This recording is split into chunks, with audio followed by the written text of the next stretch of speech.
అత్యంత దారుణంగా ఉన్నాయి.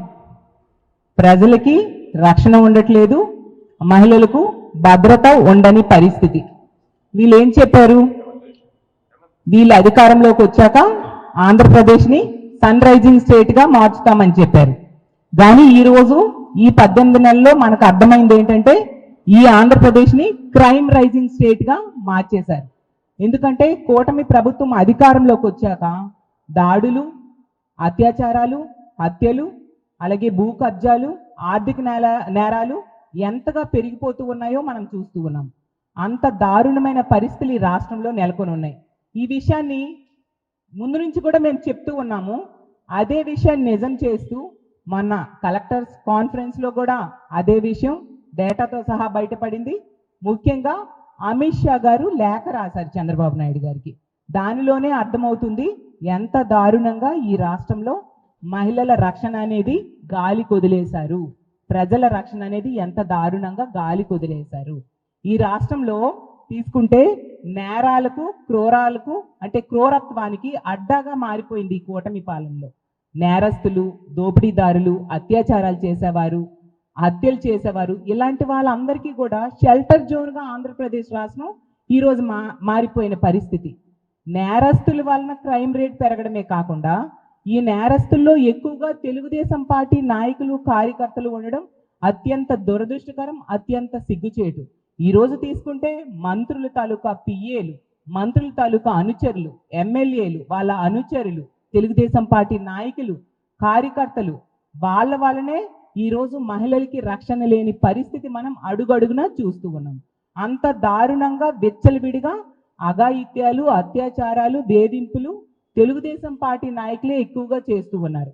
ఈరోజు కూటమి ప్రభుత్వం అధికారంలోకి వచ్చాక రెడ్ బుక్ రాజ్యాంగాన్ని వాళ్ళు అమలు చేస్తూ అంబేద్కర్ రాజ్యాంగాన్ని తొంగలో తొక్కడం వలన ఇలాంటి పరిస్థితులు, ఇలాంటి దారుణమైన పరిస్థితులు ఈ ఆంధ్రప్రదేశ్ రాష్ట్రంలో మనం గమనిస్తూ ఉండే పరిస్థితి.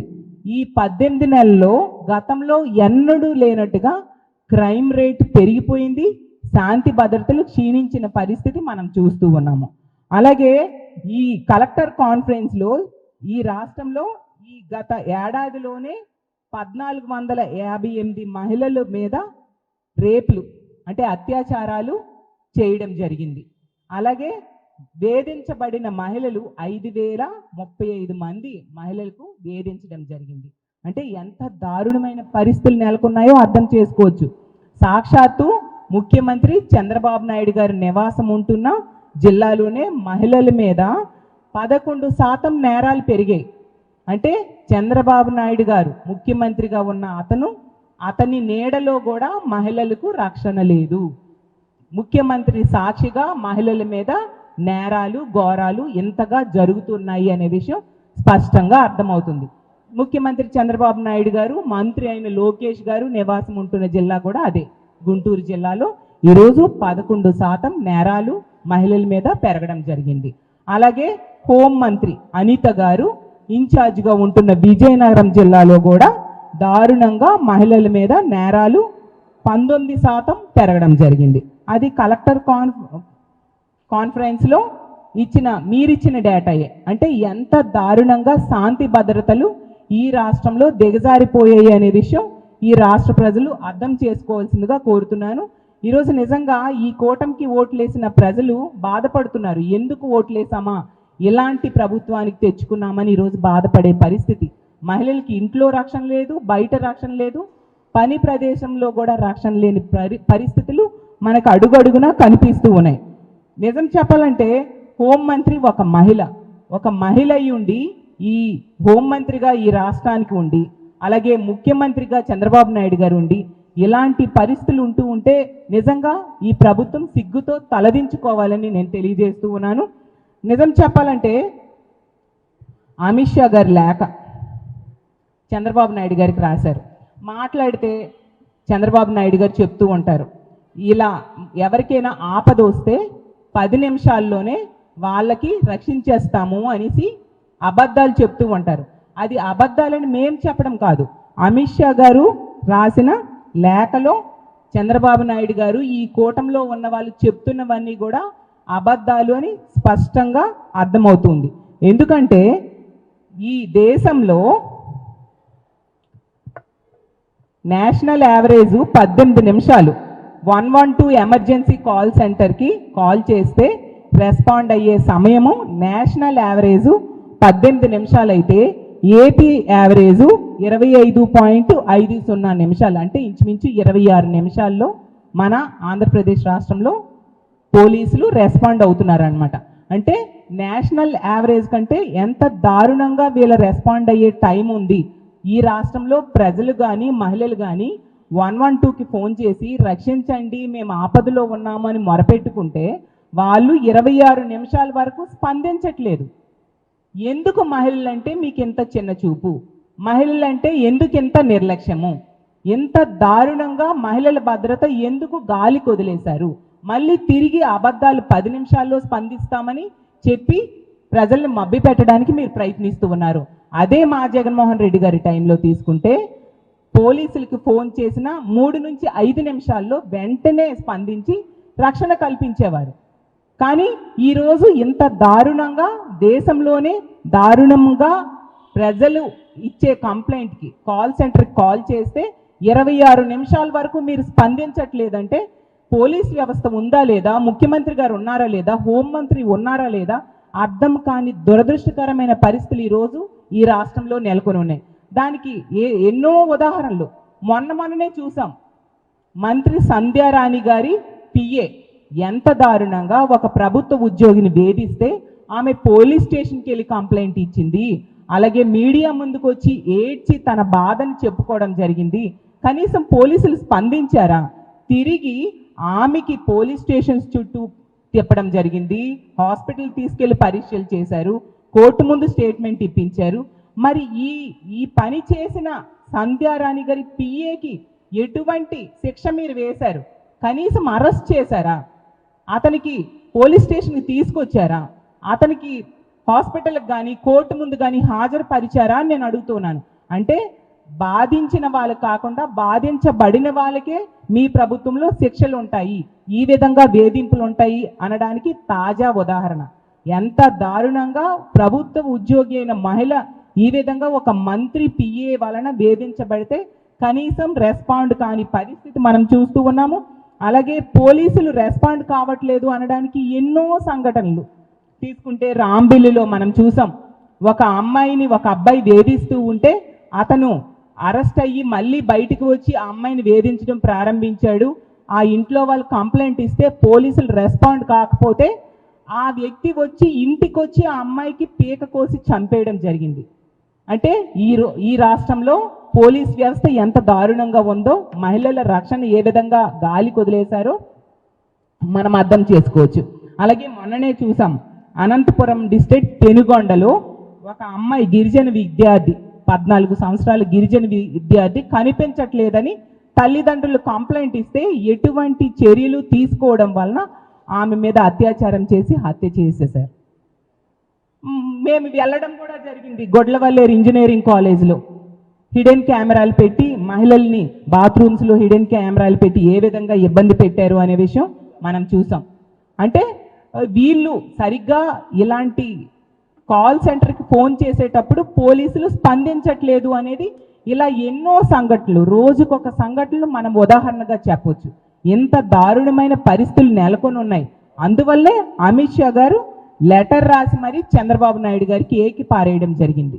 మీరు 26 నిమిషాల వరకు కూడా 112 కాల్ సెంటర్కి, ఎమర్జెన్సీ కాల్ సెంటర్కి కాల్ చేసినా కూడా రెస్పాండ్ కావట్లేదు, నేషనల్ యావరేజ్ కంటే చాలా దారుణంగా ఉంది అనేసి స్పష్టంగా అమిత్ షా గారే చెప్పారు. ఇంతకంటే వీళ్ళ పాలనలో చేతకానితనం, అసమర్థత ఇంకేం ఉదాహరణలు మేము చెప్తాము. అలాగే చంద్రబాబు నాయుడు గారు మన కలెక్టర్స్ కాన్ఫరెన్స్లో చెప్పడం జరిగింది, మీరు బాగా పనిచేస్తున్నారని నేను అనుకుంటున్నాను, నేను బాగా పనిచేస్తున్నానని మీరు అనుకుంటున్నారు, కానీ ప్రజలు మాత్రం మన పాలనని మెచ్చట్లేదు అనేసి. చంద్రబాబు నాయుడు గారు, ఇది మాత్రం నిజం, ప్రజలు మాత్రం మీ పాలనని మెచ్చుకోవట్లేదు, ప్రజలకి మీ పాలన నచ్చట్లేదు. అదే విషయాన్ని మేము పదే పదే చాలా సందర్భాల్లో కూడా చెప్పడం జరిగింది.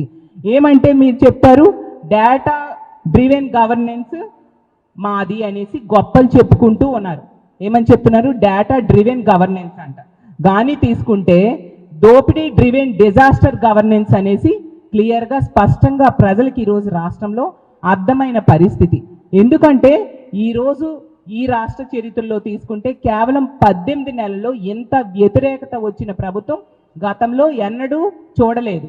మీరు దోపిడీదారుల్ని, కబ్జాదారుల్ని, హత్యలు చేసేవాళ్ళు, అత్యాచారాలు చేసే వాళ్ళని మీ ప్రభుత్వ పెద్దలే కాపాడుతూ ఉన్నారు. మీ పార్టీ నాయకులే ఎక్కువగా ఉండే పరిస్థితి ఉంది. కాబట్టి ఈరోజు శాంతి భద్రతలు మీ ప్రభుత్వం అధికారంలోకి వచ్చాక ఎంత దారుణంగా క్షీణించాయనే విషయం స్పష్టంగా ప్రజలకు అర్థమవుతూ ఉంది. అలాగే తీసుకుంటే ఈరోజు ఆడబిడ్డల్ని వేధించే వాళ్ళు టీడీపీ వాళ్ళే, అలాగే మహిళల మీద అత్యాచారాలు చేసేవాళ్ళు టీడీపీ వాళ్ళే, అలాగే మైనర్ బాలికల మీద అత్యాచారాలు చేసేవారు టీడీపీ వాళ్ళే, కల్తీ మద్యాన్ని తయారు చేసేవాళ్ళు టీడీపీ వాళ్ళే, అలాగే డ్రగ్స్ సప్లై చేసేవాళ్ళు టీడీపీ వాళ్ళే, గంజాయిని పెంచి పోషిస్తున్నది కూడా టీడీపీ వాళ్ళే, అలాగే ఇసుక అక్రమ రవాణా చేస్తుంది కూడా టీడీపీ వాళ్ళే. ఈరోజు తీసుకుంటే ప్రభుత్వ ఉద్యోగుల్ని వేధించేది కూడా టీడీపీ వాళ్ళే. అలాగే తెలుగుదేశం పార్టీలోని మహిళల్ని వేధించి అత్యాచారాలు చేసేది కూడా తెలుగుదేశం పార్టీ వాళ్ళే. ఎంత దారుణంగా ప్యాకాట క్లబ్బులు నడిపేది కూడా తెలుగుదేశం పార్టీ వాళ్ళే. ఈ విధంగా ఇలాంటి క్రైమ్ ఎగ్నిస్ట్ ఉమెన్ కి ముఖ్యమైన కారకులు తెలుగుదేశం పార్టీ వాళ్ళు. వాళ్ళని కంట్రోల్ చేయట్లేదు సరికదా. ఏ చేసినా ఎటువంటి శిక్ష ఉండదు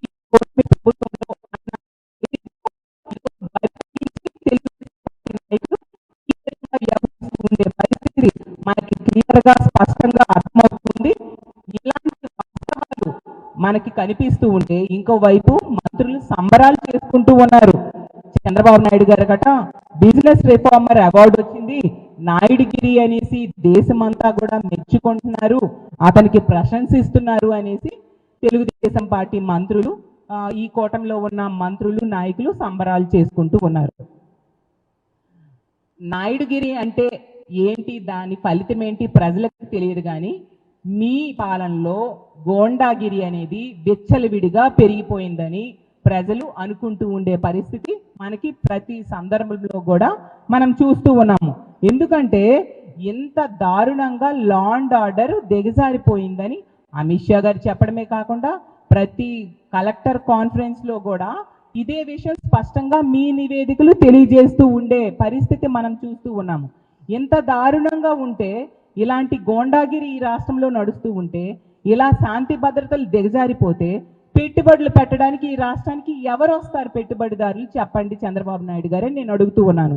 ఈరోజు బిజినెస్ రిఫార్మ్ అవార్డు అనేది వాళ్ళు ఏ పారామీటర్లో ఇచ్చారో తెలియదు. కానీ చంద్రబాబు నాయుడు గారి పాలనలో గంజాయి, డ్రగ్స్, కల్తీ మద్యం విచ్చలవిడిగా తెలుగుదేశం పార్టీ నాయకుల ఆధ్వర్యంలో జరుగుతూ ఉండే పరిస్థితి. ఈ కేటగిరీలో కనుక వీళ్ళు రిపోర్ట్ ఇచ్చి అవార్డ్స్ ఇస్తే చంద్రబాబు నాయుడు గారికి దేశంలోనే కాదు ప్రపంచంలోనే నెంబర్ 1 స్థానం వస్తుంది. అది మాత్రం స్పష్టంగా మనకు అర్థమవుతూ ఉండే పరిస్థితి చూస్తూ ఉన్నాము. ఇంకా మన కలెక్టర్ కాన్ఫరెన్స్లో తీసుకుంటే నార్కోటిక్స్, డ్రగ్ ట్రాఫికింగ్లో 16 జిల్లాల్లో రైజింగ్ స్టేజ్లో మన రాష్ట్రం ఉంది. ఎంత దారుణం, 16 జిల్లాల్లో పెరుగుతూ ఉందన్నమాట.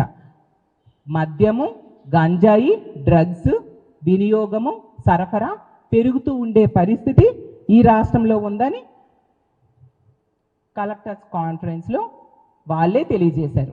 ఇవన్నీ కూడా మేము ముందు నుంచి మొత్తుకుంటూ ఉన్నాం, ఎంత దారుణంగా మీ పాలన ఉందని. అదే విషయాన్ని ప్రభుత్వమే చెప్పడం జరిగింది.